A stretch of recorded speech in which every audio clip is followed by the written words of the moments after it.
Hello everyone.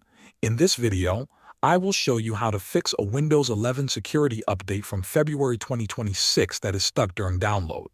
The first thing you should try is a simple restart. Sometimes Windows Update stops working because a background process gets stuck. If the update still does not move, you can pause and resume the update. Open Settings and click on Windows Update.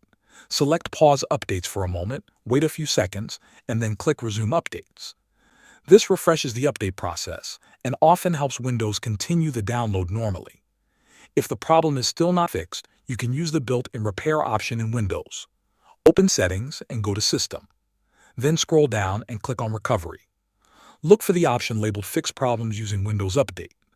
Start this process and follow the instructions on the screen. Windows will reinstall the system files while keeping your apps and personal files. This can repair or update components that are causing the download to freeze. Another reliable solution is installing the update manually. Open your browser and go to the Microsoft Update Catalog website. In the search box, type the KB number of the update that is stuck. Find the version that matches your system type, for example, x64 for most Windows 11 computers. Click Download and save the update file to your computer. After the file downloads, open it and run the installer. Follow the steps and restart your computer when asked.